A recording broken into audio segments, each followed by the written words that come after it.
Bismillahirrahmanirrahim. Assalamu alaikum, class 10th. Welcome to the second lecture of computer from chapter number 2. As you all know, we are studying programming in C. In the previous lecture, we studied about the computer program and some high-level languages and low-level languages. So in today's lecture, we will learn about some popular high-level languages, and we will see what kind of languages are being used today, and we will also look forward to the types of high-level languages and the characteristics of high-level languages as well. And we will see that what kind of translators do we have, although we have discussed the translators a bit in the previous class, but we will look them in today's class as well. So let's begin with today's lecture. What we have at first is high-level language. We will see its classification. As we have studied in previous class what high-level languages are, they are easily understandable by human beings. I have seen your assignments. You have identified the difference between these two languages very well. So I hope I have an idea that you all understand high-level languages very well.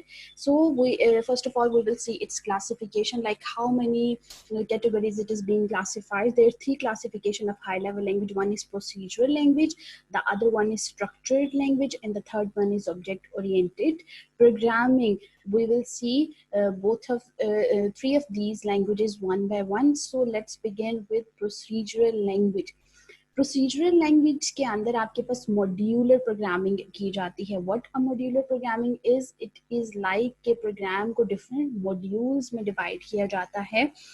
अब हर programme के अंदर एक या एक से ज़्यादा module होते हैं, और मॉड्यूल हमारे पास ग्रुप ऑफ स्टेटमेंट है जिसको हम एक से ज़्यादा दफ़ा प्रोग्राम के अंदर एग्जीक्यूट कर सकते हैं. प्रोसीजरल लैंग्वेज में क्या होता है, मॉड्यूलर प्रोग्रामिंग की जाती है जिसमें पूरे प्रोग्राम को मॉड्यूल्स में डिवाइड किया जाता है. हर मॉड्यूल का एक अलग मीनिंग है और हर मॉड्यूल के अंदर नंबर ऑफ स्टेटमेंट्स है जिनको हम मल्टीपल टाइम एग्जीक्यूट कर सकते हैं. ठीक है. हर मॉड्यूल हमारे पास स्पेसिफिक टास्क परफॉर्म करता है. इसकी एग्जांपल्स क्या है, हमारे पास Fortran, Pascal, C and BASIC is the modular language. Why it is being designed? Because it is easy to modify and debug a program in a procedural language as it provide better programming facilities. Let me give you an example of this. आपको अगर एक question explain करने को कहा जाए, ठीक है, जिसके बहुत सारे पोर्शन हों, तो अगर आपके माइंड में आए कि मैं इसको हेडिंग्स की फॉर्म में अगर इस क्वेश्चन को अटेम्प्ट करूं तो वो ज़्यादा इजी होगा कि आप अगर उसका 3 पेजेस का एक पूरा पैराग्राफ लिख लें तो that won't look any meaningful. ठीक है, होगा वो ठीक आंसर होगा, but that would be difficult to understand. ठीक है, अगर आप उसी पूरे क्वेश्चन को हेडिंग्स की फॉर्म में डिवाइड करके अगर आप उसको करते हैं तो आपको पता होगा कि आपने कौन सी चीज़ किस हेडिंग के अंदर लिखनी है. ठीक है, तो इस तरीके से प्रोसीजरल लैंग्वेज में भी जब प्रोग्राम लिखा जाता है तो उसको इसी तरीके से डिवाइड किया जाता है. पूरी प्रोग्रामिंग इत्सेल्फ नहीं की जाती, प्रोग्राम्स के डिफरेंट मॉड्यूल्स बनाए जाते हैं. और कई दफ़ा ऐसा भी होता है कि आपके पास एक सेट ऑफ स्टेटमेंट्स, जैसे 5-6 स्टेटमेंट्स, वो आगे दोबारा रिपीट हो रही हैं. तो अगर आपने उसको एक मॉड्यूल के अंदर डिफाइन किया हुआ है तो आप वही मॉड्यूल उठा के दोबारा अगेन उसी जगह पे यूज करेंगे, बजाय इसके कि आप नए सिरे से वो प्रोग्रामिंग स्टेटमेंट्स लिखें. So this is how procedural language makes it easy to modify and design a program. There is a word use, debug. Debug का क्या मतलब होता है? टू फाइंड द बग होता है एरर. ठीक है, कंप्यूटर प्रोग्रामिंग के अंदर जो एरर्स होते हैं उसको हम बग कहते हैं, उसको एरर नहीं कहते. ठीक है, द एरर या मिस्टेक्स जो होती हैं उसको बग कहा जाता है. And when you remove that mistake, that process is called debug. तो अगर यहाँ पे भी कंप्यूटर प्रोग्रामिंग के अंदर कोई मिस्टेक, कोई एरर आ गया है, तो इसका क्या मतलब है कि कंप्यूटर प्रोग्रामिंग में कोई बग अकर हुआ है. अगर आप उस बग को रिमूव कर देते हैं, that means you have debug that program. So it is easy to debug, यानी कि एरर्स के अंदर फाइंड आउट करना और उनको रिमूव करना is bit easier, is lot easier than others. other programming languages, so it provides us better facilities. So this is a procedural language. क्या है procedural language में? modular programming है, जिसके अंदर प्रोग्राम को मॉड्यूल्स में डिफाइन किया जाता है। वो modules specific set of statements perform करते हैं, हर मॉड्यूल का अलग फंक्शन होता है, और एक प्रोग्राम के अंदर मल्टीपल मॉड्यूल्स भी हो सकते हैं। इजी होता है प्रोग्राम को डिफाइन करना, मॉडिफाई करना, डीबग करना। और इसके एग्जांपल क्या है? Fortran, pascal, CN basic example of procedural language. The next one is structured language. Structured language के अंदर भी तीन फंडामेंटल उसके एलिमेंट्स है। The one is sequence, selection and repetition. We will learn about structured language. We will basically practice the structured language. जो आपके पास C language है, that is structured language, हम इसी को ही करेंगे, ठीक है। तो इसके तीन एलिमेंट्स है, sequence, selection and repetition. What is a sequence? Sequence, you must all know that it is a set of statements where statements should be written logically, meaningfully उनको लिखा जाए, ठीक है। ऐसा नहीं है कि कोई अगर स्टेटमेंट लास्ट पे आनी चाह रही है तो हमने उसको उठा के फर्स्ट पे लिख दिया, ठीक है। जैसे स्टेप्स होते हैं ना, स्टेप बाय स्टेप हर चीज को हम परफॉर्म करते हैं, ठीक है। तो यहाँ पे भी आप कोई अगर प्रोग्राम लिख रहे हैं, ठीक है, मैं आपको एक एग्जांपल देती हूँ कि अगर आप एडिशन के दो वेरिएबल ले रहे हैं, यूजर से दो वैल्यूज ले रहे हैं और उनको ऐड कर रहे हैं, तो लॉजिकल तरीका क्या होगा कि हमें जो है वो पहले वैल्यूज लेनी चाहिए और फिर उसके ऊपर फॉर्मूला अप्लाई करना चाहिए, ठीक है, और फिर उसको ऐड करना चाहिए, ना कि हम पहले उसको ऐड करें फिर यूजर से वैल्यू लें। दैट वुड मीन इलॉजिकल, ठीक है। तो सीक्वेंस में हमें लिखना चाहिए।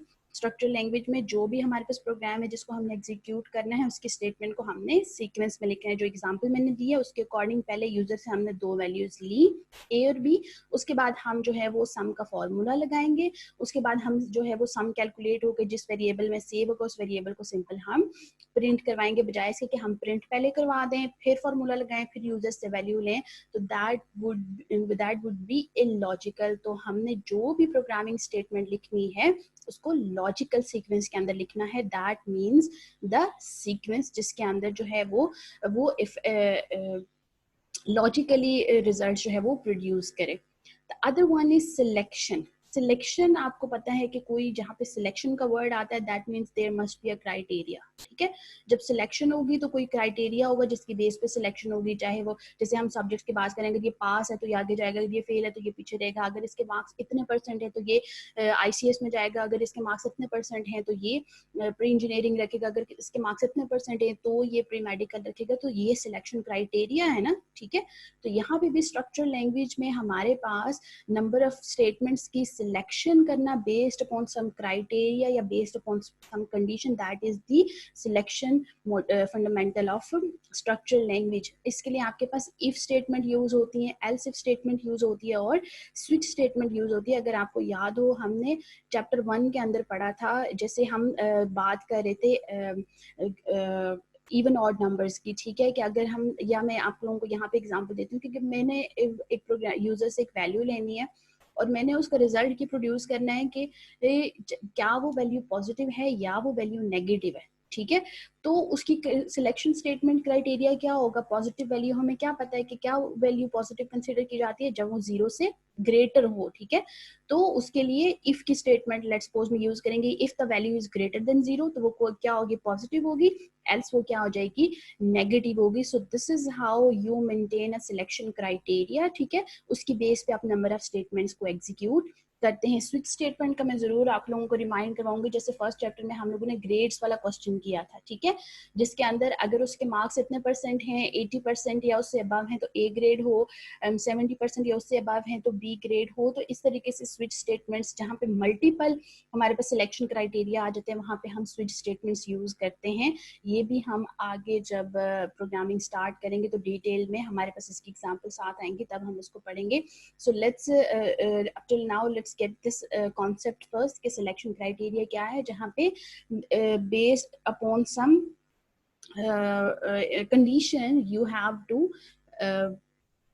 execute some number of statements. Other one is repetition, loop. कोई चीज अगर आपने रिपीटेडली एग्जीक्यूट करवानी है, ठीक है, जब तक एक कंडीशन सेटिस्फाई नहीं होती है, जैसे आप बच्चों को बहुत एक एग्जांपल है, फेसबुक पे भी अक्सर आपको नजर आ रही होती है, ठीक है, पनिशमेंट मिलती है कि 100 टाइम्स यही एक आई एम सॉरी लिखो, या कोई एक स्टेटमेंट पनिशमेंट के लिए दे दी जाती है, तो वो बच्चा वो उसको लिख रहा होता है, तो वो same statement multiple number of times के लिए उसको लिखनी पड़ती है। सो यही चीज अगर हम प्रोग्रामिंग में करना चाहते हैं, ठीक है, ऑब्वियसली आपको पनिशमेंट तो नहीं मिलेगी, but you have an assignment to execute a single number of statement for 100 times. तो आप बिल्कुल ऐसा नहीं करेंगे कि आप 100 टाइम्स उस स्टेटमेंट को लिखेंगे, क्या करेंगे आप उसके लिए रिपीटिशन लगाएंगे, ठीक है, आप कोई लूप लगाएंगे कि जब तक वो 100 टाइम्स नहीं हो जाती वो उसको एग्जीक्यूट करता रहे। So that criteria is your repetition. जब तक एक पर्टिकुलर कंडीशन सेटिस्फाई नहीं हो जाती, यूजर अगर चाहता है कि 1000 टाइम्स हेलो वर्ड लिखा हुआ है, तो वो 1000 स्टेटमेंट्स नहीं लिखेगा सी आउट हेलो या प्रिंट हेलो। वो क्या करेगा, उसके लिए रिपीटिशन यूज करेगा, वो उसके लिए लूप्स यूज करेगा, जिसके लिए आपके पास फॉर एंड वाइल लूप्स हैं, आपको यहाँ पे नजर भी आ रहे होंगे, ठीक है। तो जहाँ पे हमने एक स्टेटमेंट अगर हमने मल्टीपल टाइम एग्जीक्यूट करवानी है, वन और मोर स्टेटमेंट्स, या हो सकता है मल्टीपल स्टेटमेंट्स भी हमें एक से ज्यादा दफा एग्जीक्यूट करवानी पड़े, जरूरी नहीं कि वो सेम स्टेटमेंट भी हो, लेकिन उसके लिए हमको क्या यूज करते हैं, हम उसके लिए लूप्स यूज करते हैं फॉर एंड वाइल के। तो ये आपके पास रेपिटेशन कहलाती है। ये आपके पास कौन सी लैंग्वेज होगी, स्ट्रक्चर्ड लैंग्वेज, जिसके अंदर क्या तीन चीजें हैं, हमने क्या पढ़ी, सीक्वेंस कि लॉजिकली प्रोग्राम लिखा जाए, सिलेक्शन क्राइटेरिया होना चाहिए किसी कंडीशन के बेस के ऊपर सेट ऑफ स्टेटमेंट एग्जीक्यूट हो, और रिपीटिशन। ये आपके पास स्ट्रक्चरल लैंग्वेज होगी। These are the classification of high level languages, ठीक है। अच्छा, स्ट्रक्चरल लैंग्वेज की आपके पास एग्जांपल्स हैं, एल्गोल, PL1 एंड पास्कल, ये आपके पास स्ट्रक्चरल लैंग्वेज के एग्जांपल है। जैसे कि प्रोसीजरल लैंग्वेज की हमने बेसिक पढ़ी थी, ठीक है, उसकी हमने फोर्ट्रान पढ़ी थी, तो इसके अंदर आप ALGOL, PL1 Ada and Pascal और the examples of structural language. What is the third classification, that is OOP, ठीक है, इसको ऊप भी कहा जाता है। This is object oriented programming language. This is अगर आप लोग पढ़ते हैं, आगे CS करते हैं लेट्स सपोज, तो दिस इज द C++ और C is the prereq of OOP, ठीक है। आप पहले C लैंग्वेज पढ़ते हैं, उसके बाद आपको ऊप पढ़ाई जाती है, ठीक है। तो उसी के कॉन्सेप्ट्स को ही, C के ही कॉन्सेप्ट्स को लेके आगे चला जाता है। अब OOP के अंदर क्या होता है, it refers to a programming method where the name identifies, the name depicts object oriented programming where you program your entire software based on objects, जिसमें आप ऑब्जेक्ट्स के ऊपर प्रोग्रामिंग करते हैं, ठीक है।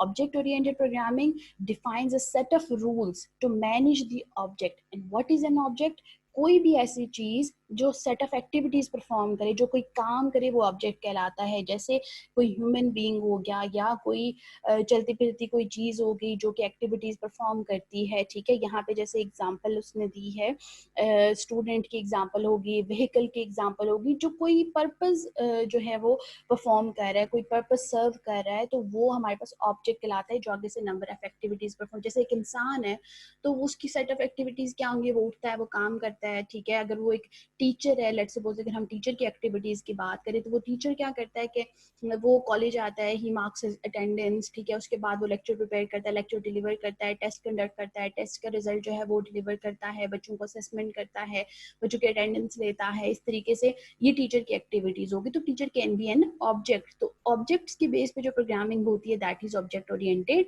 प्रोग्रामिंग। यहाँ पे जो बुक के अंदर जो एग्जांपल कोड की हुई है, that is an example of object vehicle, where it can have the attributes like, vehicle के क्या एट्रीब्यूट्स हो सकते हैं, नंबर ऑफ व्हील्स कितने हैं, नंबर ऑफ डोर्स क्या है, उसका कलर क्या है, number of seats etcetera. Now what kind of activity a vehicle can perform, it can increase its speed, it can push brake, it can move the steering wheel to change the direction. These are the activities that are being performed by the vehicle. So the object oriented programming will perform programming on the objects, उसकी activities के base पे फिर आगे वो programming की जाती है। Why do we have to invent object oriented programming, because it is so complicated, it makes it so complicated, programming so complicated, that if you have to write a huge program, a large number of statement in a single program, जिसके अंदर आप simple सारी statements जो है वो एक साथ लिखते आ रहे हैं, तो प्रोग्रामिंग को वो कॉम्प्लिकेटेड कर देता है. It is even difficult to design and it is even more difficult to debug. Debug यानी कि उसके अंदर एरर्स को फाइंड करके एरर्स को रिमूव करना itself is a big task. ठीक है, तो इस वजह से ऑब्जेक्ट ओरिएंटेड प्रोग्रामिंग जो है वो क्रिएट की गई है, जिसके अंदर आप सिंपली ऑब्जेक्ट्स क्रिएट करके प्रोग्राम को डिफरेंट ऑब्जेक्ट्स के फॉर्म में डिवाइड करके उसके ऊपर प्रोग्रामिंग कर सकते हैं. So the object oriented programming languages are C++. The next symbol is C hash. We do not pronounce it as C hash. It is called C sharp. Next slide में हम देखेंगे कि C sharp क्या होती है.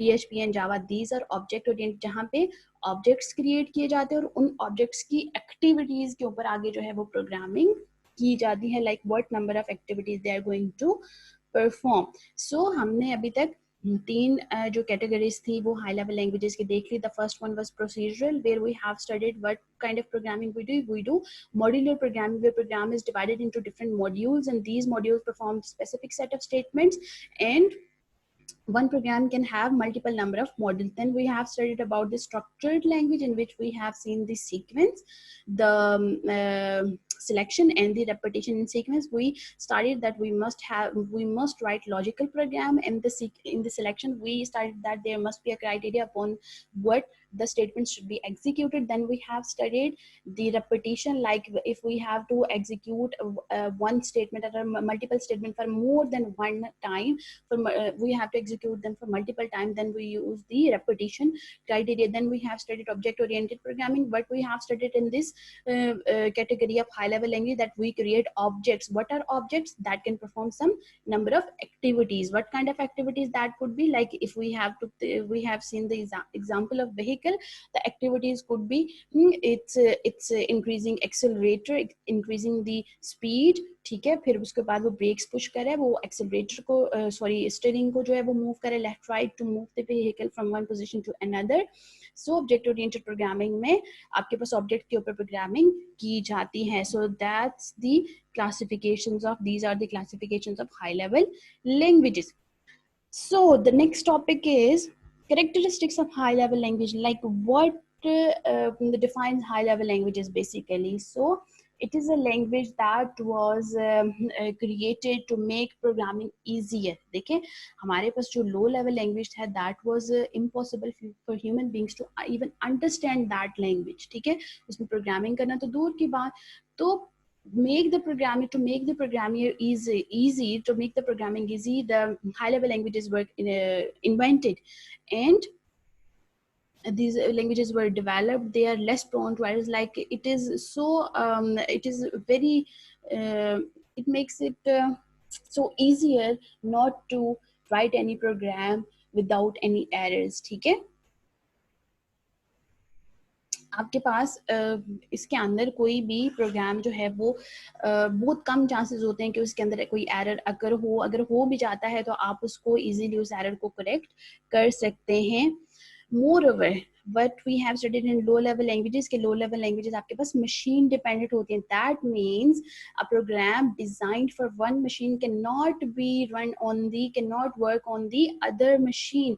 So we need a programming language that should be general purpose, जिसके अंदर आप किसी भी machine के लिए वो program लिखा वो हर किसी के ऊपर चले. So that's why high level languages were being developed. And we all know the high level languages, the program written in high level language must be converted into machine language before execution so that computer can understand. We understand high level languages, but computer don't. So we need to convert high level languages into machine language. For that, what we use compiler and interpreter so that these languages can be executed to the machine language before their execution. Other characteristics, what is the other characteristics are what are the other characteristics of high level language? It is that it is easy to find and remove errors in program. But I have told you before, the debugging process is the process of finding and removing errors. What a bug is the error or mistake in a computer program, and to find and remove that error means you have debugged that program, and it is quite easier as compared to other languages to debug the program in high level languages. It also allow programmers to break lengthy program into modules which can be written independently and which can be tested independently, so it makes the programming easier. जैसे मैंने आपको पहले भी जो headings वाली example दी कि आप एक पूरा पैराग्राफ अगर 6 पेजेस पे लिख देते हैं बजाय इसके कि उसको डिफरेंट हेडिंग्स में डिवाइड करके लिखे, तो that would look more meaningful and that would look more easier to read. Similarly programming के अंदर भी हम अगर एक ही स्टेटमेंट, बहुत सारे प्रोग्राम्स होते हैं जिसके अंदर थाउजेंड नंबर ऑफ स्टेटमेंट्स लिखी जाती हैं, तो अब उसको जब आप मॉड्यूल्स में डिफाइन करेंगे या डिफरेंट मॉड्यूल्स के फॉर्म में जब उसकी प्रोग्रामिंग करेंगे, तो वो आपके पास इजी है कि आपने कहाँ पे एरर जाके फाइंड आउट करना है, कहाँ पे चेंजिंग करने हैं. So that's why high level languages were being developed. So these are the basic characteristics of high level languages. What do we have next? What are the proper high level languages? There are four popular high level languages: C, C++. Okay, C++ is the advanced version of C where the more powerful features are being used. We will study in the upcoming slide. Visual Basic, C Sharp and Java. I repeat, do not pronounce it as C hash. It is not C hash. It is C sharp. It is known as C sharp. So these are four basic popular high level languages. So let's see what C or C++ is. C language was developed in 1970 by Dennis Richard at Bell Laboratories. It is the most popular programming language. It is why it is popular programming language, because it is easy to understand and use. It is easy to write programs using this language. Moreover, this language was used to create operating system, to create a compiler, interpreter and assembler. Just like the you have this language was used to create the basically program the translators. ठीक है, उसके अलावा operating system भी इसी language को use करते हुए बनाए जाते थे. उसके अलावा हमारे पास सी लैंग्वेज कहाँ पे यूज होती थी? मोस्टली एप्लीकेशन प्रोग्राम्स के अंदर, जिसके अंदर वर्ड प्रोसेसिंग हो गया, स्प्रेडशीट जैसे MS Excel, MS Word वाले जो प्रोग्राम्स होते हैं, डेटाबेस मैनेजमेंट, एजुकेशनल प्रोग्राम्स और गेम्स के अंदर भी सी लैंग्वेज यूज होती है. What C++? It is the a bit advanced version of C where it has more powerful features than C.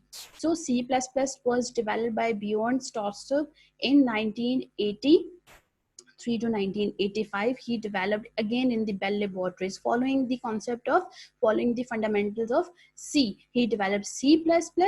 It is it provides better programming facilities than C. Like you can write more powerful program using C++. जैसे C के साथ भी कुछ programs होती थी, but to write more powerful programming, the other version of C was invented, which was C++. तो जिसको use करते हैं हम मोस्ट पावरफुल प्रोग्राम जो है वो लिख सकते हैं. The other one is Visual Basic. Visual Basic is very interesting language जो मैंने खुद भी पढ़ी हुई है. अगर आप लोगों में से I don't know कि अब ये पढ़ाई जाती है या नहीं, but I have studied this language at BSc level. It is also called VB, right? It is also called VB, and it is the evolved version of basic language. Basic भी पहले 10th में पढ़ाई जाती थी, but that course is being changed now. What is basic? Is it a beginners all purpose symbolic instruction code? अच्छा, visual basic के अंदर हमारे पास क्या, ये भी हमारे पास विंडोज को राइट करने के लिए, वेब एप्लीकेशंस के लिए जो है वो यूज होती है. ये आपको ग्राफिकल डेवलपमेंट एनवायरनमेंट प्रोवाइड करती है. यानी कि सी और C++ के अंदर तो हम सिंपल कोडिंग लिखेंगे, हम सिंपल टेक्स्ट लिखते जाते हैं, कोड्स लिखते जाते हैं. यहाँ पे आप एक्चुअली कंट्रोल्स ड्रॉ कर सकते हैं. कैसे कंट्रोल्स? यानी कि आप बटन्स ड्रॉ कर सकते हैं, आप इंटरफेस ड्रॉ कर सकते हैं, आप एरोज ड्रॉ करके उसके पीछे जो है वो कोडिंग कर सकते हैं. जैसे मैं कहती हूँ ना कि मैं ये बटन प्रेस करूँ, ठीक है, तो वो यूजर से आप उसका नाम पूछे, ठीक है, तो वो काम मैं विजुअल बेसिक के अंदर कर सकती हूँ कि मेरे पास ऑप्शन जो सॉफ्टवेयर होता है विजुअल बेसिक का, उसके साइड में आपको इस तरीके से कंट्रोल नजर, आप वहां से बटन को ड्रैग करके ड्रॉप करते हैं, उस बटन के ऊपर डबल क्लिक करके उसके बैक एंड पे कोडिंग करते हैं कि यूजर से उसका नाम पूछे, ओके करेंगे. जब आप उस बटन को प्रेस करेंगे तो वो आपके पास मैसेज प्रॉम्प्ट करके आपका नाम पूछेगा. सो this is how it provides you graphical development environment, जिसके अंदर आप इमेजेस या इस तरीके से ऑब्जेक्ट्स, आइकन्स और बटन्स वगैरह क्रिएट करके प्रोग्रामिंग कर सकते हैं। जो बिजनेस पर्पस के लिए हमारे पास यूज होती है, जैसे पे रोल सिस्टम, ये आज भी हमारे पास पे रोल सिस्टम्स जो जिसके थ्रू जो है वो मंथली बैंक जो इनकम स्टेटमेंट किसी की जनरेट होती है, पे स्लिप्स जनरेट होती है, ठीक है, उसके अंदर विजुअल बेसिक यूज होती है। इसके अलावा बहुत सारे इंजीनियरिंग और साइंस रिलेटेड सॉफ्टवेयर भी बनाए जाते हैं और एजुकेशनल और गेम्स भी डेवलप की जाती हैं using visual basic. What is the next one? The next one is C sharp. It is pronounced as C sharp. It was developed by 2000 by micro sorry. So C sharp was developed in 2000 by Microsoft Corporation. It is general purpose programming language. That means it can be used for any kind of software. It is very similar to C and C++. It has some features of another language, Java. We will study in the next slide.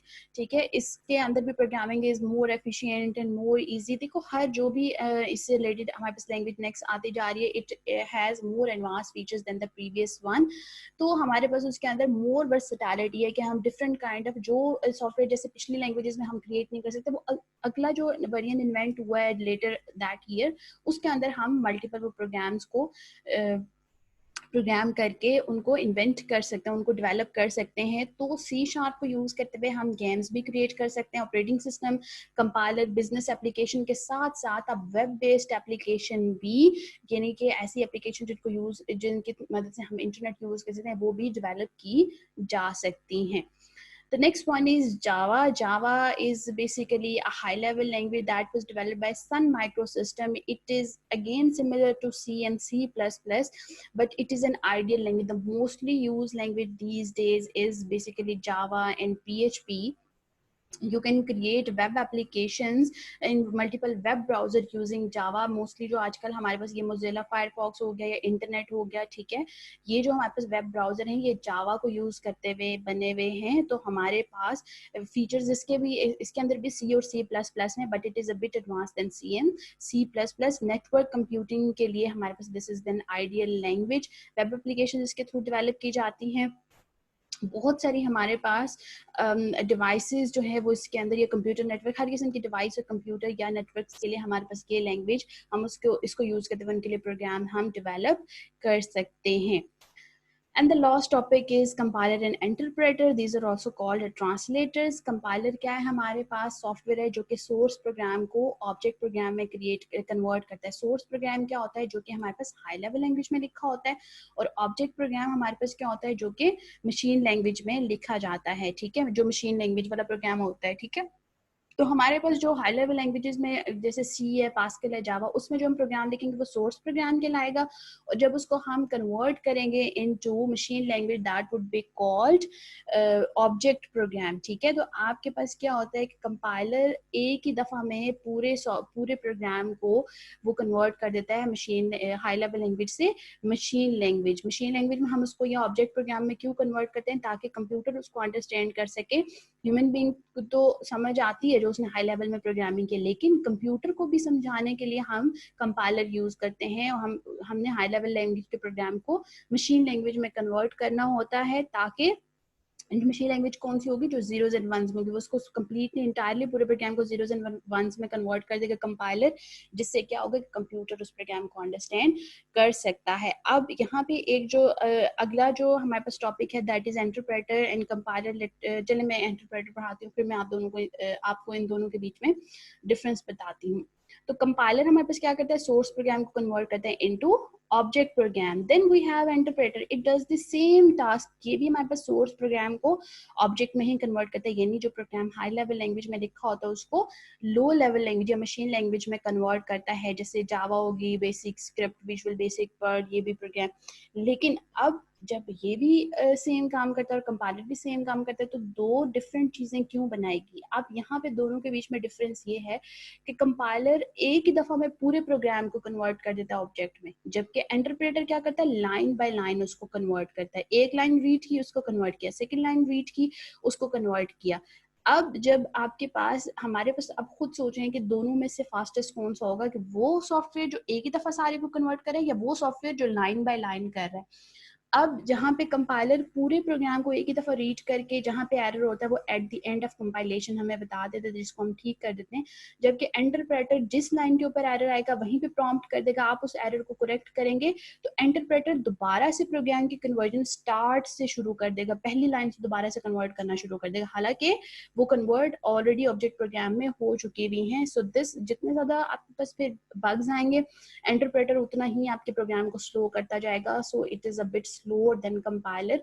इस वजह से compiler को prefer किया जाता है bit it because it translate entire program into object program at once, जिसकी वजह से कंपाइल प्रोग्राम जो है वो हमारे पास फास्टली रन करते हैं। दोनों का काम सेम है but interpreter converts line by line, जबकि कंपाइलर क्या करता है पूरे प्रोग्राम को एट वंस ही कन्वर्ट कर देता है into object program. That's why compiler is fastest than interpreter. Okay, here comes the home task. Home task आपका क्या है कि आपने डिफरेंशिएट करना है between compiler and interpreter, and you also have to state the characteristics of high level language. This is not any question के जो out of content हो या जिसका आंसर आपको कहीं से ना मिले। So you have to memorize these two questions as well and you have to submit your assignment as well because you will be marked present against your assignment submission, otherwise you will be marked absent. I hope आप लोगों को आज का lecture समझ आया होगा। It is not any difficult, सिर्फ हमारे पास कुछ जो है वो क्लासिफिकेशन थी हाई लेवल लैंग्वेज की, उसके बाद हमने पॉपुलर हाई लेवल लैंग्वेजेस को पढ़ा, थोड़ी सी उनकी डिटेल्स, उसके बाद हमने ट्रांसलेटर्स को पढ़ा। So that's all for today. I hope कि आप लोगों को लेक्चर समझ आ गया होगा। असाइनमेंट आप लोगों ने करनी है and that's it. Take care of yourself and have a blessed day. बच्चों, अल्लाह हाफिज।